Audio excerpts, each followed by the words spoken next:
아시아 썰매 경기의 역사를 새로 쓴 스켈레톤 금메달리스트 윤성빈 선수가 강릉 올림픽파크에서 기자회견을 했습니다.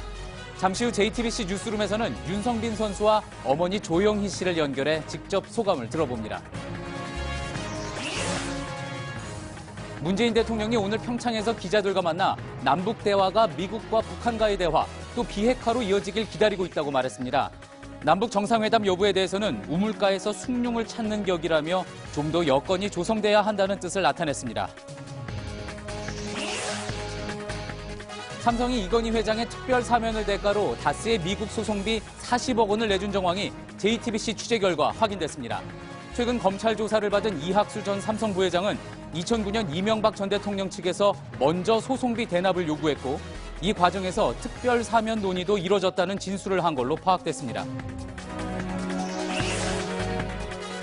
미국 상무부가 한국과 중국산을 포함한 수입 철강이 국가 안보를 위협하고 있다며 높은 관세를 매기거나 수입 물량을 제한해야 한다는 내용의 보고서를 트럼프 대통령에게 제출했습니다. 트럼프 행정부의 노골적인 보호무역주의 공세에 중국이 무역 보복을 경고하고 나서면서 세계 무역 전쟁으로 번질 우려도 나옵니다. JTBC 뉴스룸 지금 시작합니다. 기름 없이 달리는 일상으로 내일을 바꾸는 현대수소 전기차. 네, 문재인 대통령이 오늘 평창을 찾았습니다. 기자들을 만나 북미 대화의 필요성에 공감대가 높아졌다고 했습니다. 남북 정상회담에 대해선 우물가에서 숭늉 찾는 격이라며 시간이 필요하다는 뜻을 내비쳤습니다. 정재윤 기자입니다. 북한 고위급 대표단을 만난 뒤 처음으로 기자들 앞에 선 문 대통령은 우선 남북 관계에 대한 기대감을 보였습니다. 남북 간의 대화가 상당한 성과를 거두었기 때문에 앞으로도 남북 관계가 더욱 개선돼 나가지 않을까라는 기대를 가지고 있습니다. 특히 북미 대화의 필요성도 강조했습니다. 미국과 북한 간에도 이렇게 대화가 필요하다라는 공감대들이 조금씩 높아지고 있는 것 같습니다. 지금 이루어지고 있는 남북 대화가 미국과 북한 간의 대화로 또 비핵화로. 하지만 남북 정상회담 여부에 대해서는 신중했습니다. 문 대통령은 많은 기대를 하지만 마음이 급한 것 같다며 우물가에서 숭늉 찾는 격이라고 표현했습니다. 정상회담을 위해서는 미국과의 조율이 더 필요하다는 것을 시사한 것으로 풀이됩니다. 이와 관련해 청와대 관계자는 현재 남북 정상회담에 대한 미국의 입장을 기다리고 있다며 다음 주쯤에는 윤곽이 나올 수 있을 것으로 기대하고 있다고 말했습니다. JTBC 정재윤입니다. 이기흥 회장과 함께한 대한체육회 간부가 자원봉사자에게 막말의 논란이라고 어제 보도해드렸습니다. 대한체육회는 해명을 내놨지만 논란은 더 커지고 있습니다. 류정아 기자입니다. 이기흥 회장을 비롯한 대한체육회 간부들은 지난 15일 여자 크로스컨트리 스키가 열린 경기장을 찾았습니다. 그러나 국제올림픽위원회 IOC가 확보한 VIP 좌석에 앉으려다 자원봉사자들과 실랑이가 벌어졌습니다. 체육회 한 간부는 머리를 써라, IOC 별것 아니야라며 자원봉사자들에게 항의했습니다. 처음에는 좀 황당했었는데 소리를 지르시니까 제가 자원봉사자인데 서러움이 좀 많이 터지더라고요. 자원봉사자들은 이 과정을 소셜미디어에 올렸습니다. 이후 논란이 되자 체육회는 잘못 알려진 부분이 많다고 해명했습니다. 이 회장은 해당 VIP석에 앉을 권한이 있고 머리를 쓰라는 표현은 예약석이라는 표시를 미리 해두라는 취지였다는 겁니다. 그걸 다 대응이라고 생각하면 되는데 여기서 또 하나 배웠네 이러고 하면 되는데 그걸 좀 꼴깍게 들은 것 같아요. 그러나 체육회의 해명은 갑질 논란으로 번지고 있습니다. 논란이 커지자 이기흥 회장은 자원봉사자를 찾아 사과하겠다고 밝혔습니다. JTBC 류정화입니다. 네, 어제 스켈레톤에서 윤성빈 선수가 금메달을 딴 순간 바로 뒤에 박영선 의원이 태극기를 들고 환호하는 모습이 카메라에 잡혔습니다. 그런데 박 의원이 있던 데가 일반인 출입이 금지된 구역이라 특혜 논란이 일고 있습니다. 이선화 기자입니다. 금메달을 확정지은 윤성빈 선수. 환호하는 관계자들 사이에 더불어민주당 박영선 의원이 태극기를 들고 서 있습니다. 박 의원이 있던 곳은 피니시 하우스 구역. 주행을 끝낸 선수들이 다음 주행을 준비하거나 관중들에게 인사를 하는 곳입니다. 일반인은 물론 선수 가족도 출입이 제한됩니다. 이 때문에 적절한 출입카드 없이 피니시 하우스에 입장한 박 의원이 특혜를 받았다는 논란이 불거졌습니다. 박영선 의원은 어제는 소셜미디어를 통해 설날이라 응원 오는 사람이 적을까 봐 왔다고 밝혔습니다. 그러다 특혜 논란이 커지자 IOC 측 관계자의 요청으로 응원을 갔으며 현장에 안내를 받고 따라갔을 뿐이라고 말했습니다. 평창 조직위는 출입 통제를 더 철저히 하겠다고 밝혔습니다. 일각에서는 서울시장 출마를 준비 중인 박 의원이 무리하게 얼굴 알리기에 나선 것이 아니냐는 논란도 이어지고 있습니다. JTBC 이선아입니다. 예, 어제 검찰 조사를 받고 나온 이학수 전 삼성 부회장이 2009년 이건희 회장의 사면을 대가로 다스의 미국 소송비 40억 원을 내줬다는 진술을 한 걸로 JTBC 취재 결과 확인됐습니다. 당시 이명박 전 대통령 측에 대납 요구가 있었고 또 같은 해 말 실제로 특별 사면이 실제로 이루어지면서 소송비를 2011년까지 계속 지불한 걸로도 파악됐습니다. 먼저 김나한 기자의 보도 보시고 서울중앙지검 연결하겠습니다. 삼성은 2009년부터 2011년까지 다스의 해외 소송을 총괄하는 미국 로펌 에이킨건프에 모두 약 40억 원을 지불했습니다. 이학수 전 삼성 부회장은 지난 15일 검찰에 출석해 이건희 회장의 특별 사면을 대가로 이 돈을 냈다고 진술한 것으로 파악됐습니다.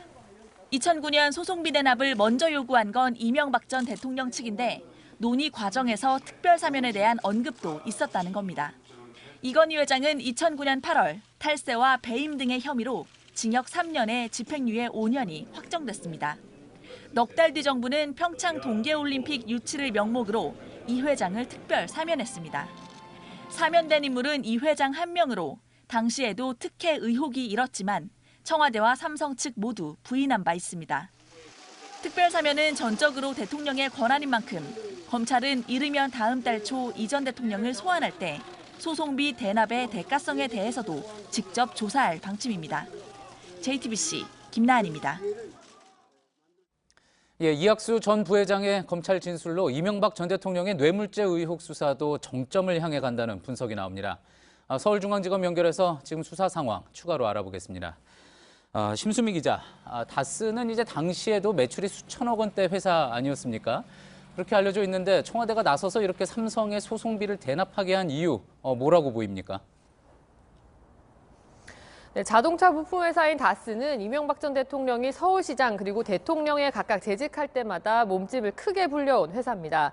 현재는 1조 2천억 원대 연매출을 올리는 이 중견 기업이지만 2008년만 하더라도 3분의 1 정도 수준인 4천억 원대 매출에 그쳤는데요. 2008년 글로벌 외환위기 이전에는 900원대에 머물렀던 이 원달러 환율이 2009년 1월이 되자 1,500원까지 올랐습니다. 다시 말하면 미국 로펌에 지불해야 하는 다스의 소송비 부담 역시 1.5배 이상 늘어난 겁니다. 검찰은 당시 이 전 대통령이 이 같은 비용 증가를 우려해서 이 삼성에 대납을 하게 한 것은 아닌지 의심하고 있습니다. 예, 환율에 대한 부분을 가장 먼저 봤다. 이런 이야기군요. 자, 그런데 이명박 전 대통령 측은 소송비 대납과 관련해서 사기를 당했다는 주장, 이런 이야기가 나오고 있죠. 네, 이 전 대통령과 다스 측은 미국 로펌 에이킨건프의 김석한 변호사가 먼저 무료 변론을 제안해와서 응했을 뿐이라는 주장을 펴고 있습니다. 김 변호사가 다스 변론을 맡았다는 걸 광고하면서 삼성과 같은 다른 기업들에게 접근을 했었던 것이지 이 전 대통령 측은 당시 삼성이 소송비를 대납해준 사실 자체를 몰랐다는 겁니다. 또 다스와 에이킨건프는 정식으로 계약을 체결하지도 않았고 에이킨건프가 미국 소송에서 별다른 역할을 한 것도 없다는 입장입니다. 예, 이게 어떻게 보면 또 새로운 쟁점이 되고 있는 것 같은데 하지만 청와대와 다스 내부 문건을 보면은 이 에이킨 로펌이 다스의 해외 소송을 총괄 지휘한다는 점이 명시돼 있지 않았습니까? 네, 청와대와 다스의 내부 문건뿐이 아니라요. 미국 내 판결문과 같은 이 소송 기록에는 에이킨건프가 중요한 역할을 하는 법률 대리라는 점이 명백하게 나타나 있습니다. 또 다스 소송과 관련해서 직접 로펌을 선임했던 김백준 전 청와대 기획관 역시 2009년 당시 삼성이 수임료를 대신 내준다는 사실을 알고 있었다고 검찰에 진술한 걸로 파악됐습니다. 이명박 정부 청와대가 김석한 변호사에게 사기를 당했고 삼성의 대납 사실을 몰랐다는 주장은 설득력이 떨어진다는 지적이 나옵니다. 검찰은 뇌물 공여자인 삼성 측 핵심 관계자가 이 대가 관계를 인정하고 자백을 한 만큼 이명박 전 대통령을 다음 달쯤 불러서 이 같은 사실에 대해 추궁할 방침입니다. 예, 지금까지 서울중앙지검에서 심수미 기자였습니다. 예, 설 연휴가 지나면은 이제 정치권의 관심은 본격적으로 지방선거를 향할 겁니다. 그런데 선거에 이기냐 지냐는 둘째치고 지금 여야 모두 의원들의 출마 관리에 비상입니다. 현직 의원이 출마를 하면은 의원직을 내려놔야 하기 때문에 그런 거죠. 정치부 이윤석 기자와 설 이후 전국에 대해서 하나하나 짚어보겠습니다. 자, 이윤석 기자, 일단 여야의 이런 집안 단속, 제일 먼저는 국회의장 선출 문제하고 연관이 돼 있다고 볼 수 있겠죠. 네, 맞습니다. 정세균 국회의장의 임기가 5월 말이면 끝납니다. 이제 새로운 국회의장을 선출해야 하는 건데요. 관례상 원내 제1당에서 뽑아왔습니다. 그런데 현재 의석수를 보면요.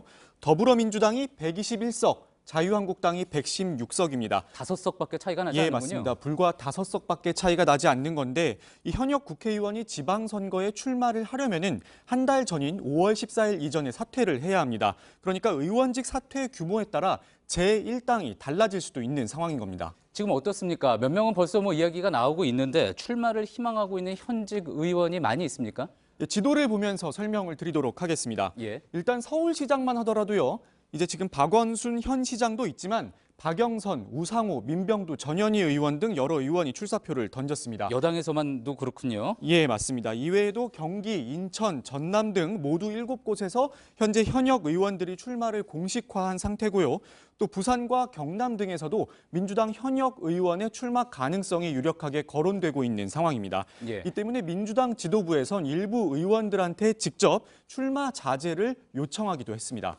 예, 어떻습니까? 이런 상황은 자유한국당에서도 마찬가지겠죠? 네, 맞습니다. 자유한국당은 경북지사 자리를 놓고 일부 의원들이 출마 의사를 공식화했는데요. 이 민주당보다는 인원이 적다 보니까 좀 여유가 있긴 하지만 제1당 다툼이 결국엔 한 석 차이로 갈라질 수도 있다. 이런 전망이 나오면서 이 홍준표 대표가 출마 확정 이전에 현역 의원이 의원직을 사퇴하는 걸 만류하는 글을 페이스북에 올리기도 했습니다. 그렇군요. 상황은 여당과 비슷하다고 볼 수가 있겠군요. 자, 그런데 이런 부분. 아무래도 직권상정 같은 국회의장의 권한이 크기 때문에 여야가 이 제1당 자리, 국회 1당 자리의 신경전이 큰 거라고 볼 수 있지 않겠습니까? 또 이 동시 지방선거에서 함께 치러지는 그래서 국회의원 재보궐선거도 중요하게 됐다 이렇게 볼 수가 있겠죠. 예, 맞습니다. 이미 확정된 국회의원 재보궐선거 지역구만 해도 모두 7곳입니다. 서울 2곳을 비롯해 울산, 광주, 충남 등 이제 전국적으로 펼쳐지게 되는데요. 이 미니 총선이란 분석이 나오는 이유이기도 합니다. 지방선거에 출마하는 현역 의원의 수가 늘어날수록 재보궐선거의 규모도 더 커지게 되는 겁니다. 예, 잘 들었습니다. 지금까지 정치부 이윤석 기자였습니다.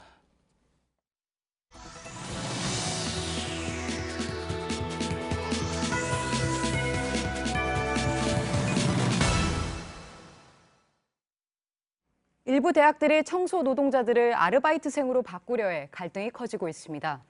노동자들은 설 연휴에도 24시간 농성을 이어갔고 차례도 캠퍼스에서 지냈습니다. 신진 기자입니다. 어제 오후 서울 동국대 본관 로비입니다. 이 대학 청소 노동자들이 합동 차례를 지냅니다. 돌아가신 조상님보다 살아있는 우리가 살아야 되니까 명절에도 다 못 간대요. 동국대 청소 노동자들은 지난달 29일부터 본관 로비와 총장실 앞 복도에서 24시간 노숙 농성을 하고 있습니다. 학교 측이 퇴직한 청소 노동자 8명의 자리를 근로장학생으로 채우겠다고 밝히자 노동자들이 파업에 들어간 겁니다. 서울 연세대 경비 청소 노동자들도 지난달 16일부터 총장실이 있는 본관을 점거했습니다. 평소처럼 일을 하면서도 돌아가면서 24시간 농성 자리를 지키는 겁니다. 역시 학교 측이 퇴직자 31명의 자리를 충원하지 않겠다고 밝히면서 논란이 커졌습니다. 비용 절감이면은 윗선들부터 비용을 절감해야지 어째서 대명문 사학인 이 학교에서 최하위직 직업을 가진 노동자들한테 비용 절감을 해야지 되는지. 학교 측은 등록금이 수년째 동결돼 긴축 재정을 하고 있을 뿐 노동자들의 일자리만 줄이고 있는 건 아니라고 밝혔습니다. 하지만 2016년 기준 연세대는 5,300억 원, 동국대는 760억 원의 적립금을 쌓아두고 있습니다. 대학 측은 적립금의 경우 연구나 장학금 등 용도가 정해져 있어 인건비로는 활용할 수 없다는 입장입니다. 앞서 같은 논란에 휩싸였던 홍익대와 고려대는 청소노동자 구조조정 방침을 철회했습니다. JTBC 신진입니다. 짧았던 설 연휴가 끝이 보입니다. 오늘은 전국적으로 고속도로가 붐볐습니다. 귀경 차량도 나들이 가는 차도 많았습니다. 현장에 취재기자 연결합니다. 최수영 기자, 지금 죽전 휴게소에 있는 거죠? 오랜 시간 운전하다 좀 쉬어가려는 분들이 많을 것 같습니다. 네, 지금 제 뒤로 보시는 것처럼 많은 시민들이 휴게소를 이용하고 있습니다. 이곳은 경부고속도로 서울 방향의 마지막 휴게소인 죽전 휴게소인데요. 특히 부산이나 대구 등 먼 곳에서 출발한 운전자들이 서울로 진입하기 전 이곳 휴게소를 많이 찾는 모습입니다. 이쪽 주차장으로 한번 와보시면요. 귀경 차량들이 가득 들어와 있는 것을 보실 수 있습니다. 특히 저녁 식사 때인 오후 6시부터는 차량이 많아지면서 이곳 주차장에 빈자리를 찾기가 어려웠습니다. 네, 그럼 정체는 언제 풀릴까요? 네, 오늘 정체는 오전 10시쯤 시작해서 오후 4시쯤 절정에 달했습니다. 지금은 낮보다는 다소 풀렸지만 여전히 곳곳이 붐비고 있는데요. 새벽 2, 3시쯤은 돼야 거의 풀릴 것으로 보입니다. 현재까지 약 34만 대의 차량이 지방에서 수도권으로 이동을 했는데요.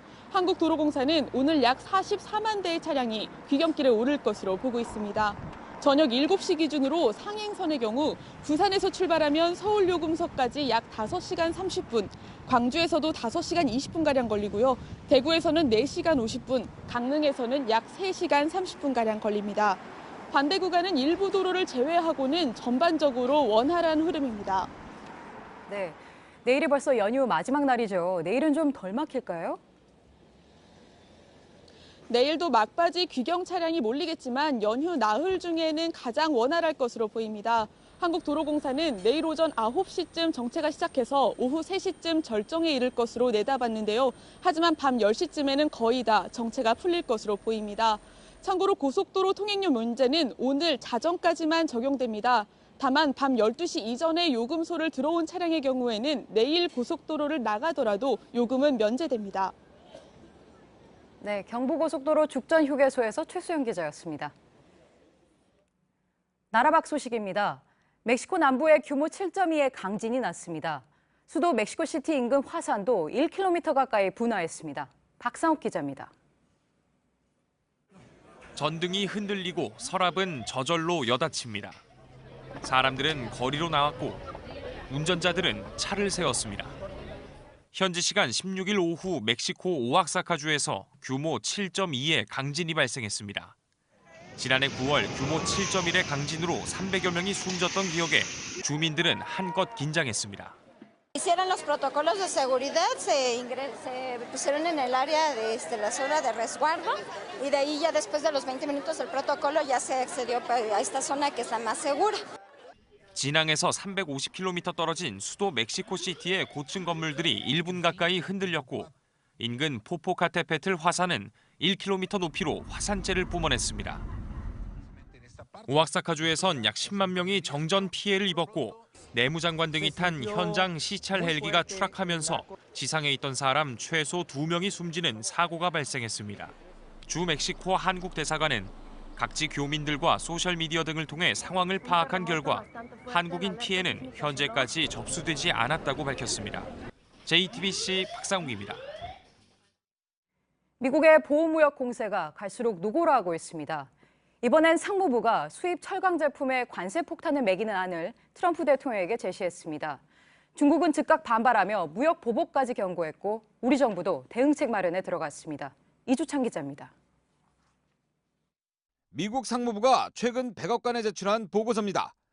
미국의 안보를 위협할 경우 수입을 규제할 수 있는 무역확장법 232조에 따라 철강 수입을 제한해야 한다는 내용입니다. 구체적으로 한국과 중국, 브라질 등 12개 나라 철강 제품에 53% 관세를 매기거나 모든 나라 제품에 추가 관세를 부과하는 방안, 그리고 대미 수출액을 전년에 비해 크게 제한하는 안 등 3가지 방안을 제시했습니다. 윌버로스 상무부 장관은 기자회견에서 현재의 수입 규모가 미국의 경제를 약화시키고 국가안보에도 위협이 되고 있다는 결론을 내렸다고 밝혔습니다. 무역확장법 232조는 1981년 이후 실제 발동된 사례가 없을 만큼 사문화됐지만 지난해 트럼프 대통령의 지시로 부활했습니다. 트럼프 대통령은 4월 11일까지 최종 결론을 내놓을 예정입니다. 관세 폭탄이 현실화할 경우 각국의 보복 조치가 잇따르면서 세계 무역 전쟁이 발발할 수 있다는 우려도 나옵니다. 중국 상무부는 즉각 성명을 내고 미국이 중국의 이익을 침해한다면 중국도 필요한 조치를 취할 수밖에 없다고 경고했습니다. 우리 정부도 긴급 민간합동회의를 여는 등 대응 방안 마련에 들어갔습니다. JTBC 이주찬입니다. 미국 캘리포니아는 올해부터 기호용 대마초 판매가 합법화됐죠. 해외 중에서도 캘리포니아엔 한인이 가장 많이 삽니다. 대표적인 한인타운인 로스앤젤레스에선 마약과 술로 사건 사고가 많았기 때문에 대마초 확산이 범죄로 이어질까 긴장하고 있습니다. 부소연 특파원이 취재했습니다. 코리아타운의 이 아파트에서 지난달 50대 한인 남성이 총격을 당했습니다. 총에 맞은 남성은 마약 딜러로 남녀 2명과 마약 거래 중이었습니다. 6년 동안 코리아타운 내에서 술과 마약으로 1,866명이 체포됐습니다. 하루 5명 꼴입니다. 마약 경험자들은 코리아타운 주변에 다양한 인종이 몰려있다 보니 마약을 쉽게 구할 수 있는 환경이 돼버렸다고 말합니다. 하파로 불리는 하우스 마약 파티도 가정집 등에서 은밀히 열린다고 했습니다. Better than telling you, I can show you, like just where, the hotspots are, where people hang out. 교민사회 전문가들은 대마초 합법화 초기에 마약으로 옮겨가는 고리를 차단해야 한다고 강조합니다. 마리아나를 피면은요, 일단 취한단 말이에요. 그 취하는 게 어떻게 중독이 아니라는 소리냐 말이에요. 특히 대마초 중독률이 성인의 2배에 달하는 청소년 보호에 주력하고 있습니다. 이 한인 재활센터 입소자 50명 중 상당수는 고교생과 대학생입니다. 전화 상담의 경우도 젊은 층이 많았습니다. 작년에 보니까 오히려 역전 현상이 나서 그 10대들이 성인들보다 3배나 많은 그런 현상이 일어났고 재활 프로그램자의 절반 정도는 정상 생활에 복귀하고 있습니다. Don't dive into your curiosity. Just stay away. It's not worth it. It can definitely ruin your life pretty quick. 로스앤젤레스에서 JTBC 부소연입니다. 농촌 정착을 돕기 위해 만든 게 귀농 보조금이죠. 그런데 저희 취재 결과 이 돈이 귀농자뿐 아니라 엉뚱한 곳으로도 가고 있었습니다. 윤지열 기자입니다. 귀농 보조금을 받은 한 귀농인의 주소지입니다. 하지만 허허벌판입니다. 귀농을 했다가 도시로 다시 떠난 지 오래지만 보조금은 계속 지급됐습니다. 여기 와서 한 2, 3년 살겠지 제거요. 아무도 뭐 안 하고 그저 이 집 저 집 일하고. 농사를 짓겠다고 보조금을 받은 뒤 다세대 주택을 지은 경우도 있습니다. 농사가 아니라 농약 가게를 차리기도 했습니다. 사업자 등록증이 있으면 보조금을 받지 못하니까 아버지 이름으로 사업 등록을 한 겁니다. 행정하는 과정에서 이제 기농사를 이렇게 관리하는 그런 상황을 해야 되는데 그 부분에 대해서 좀 놓칩니다. 정부가 지난해 경북 상주와 강원 횡성 등 전국의 대표적인 귀농 기초자치단체 8곳을 점검해 이런 위법 행위 505건을 적발했습니다. 부정 사용 액수는 171억 원에 달합니다. 사실상 눈먼 돈이 된 셈입니다.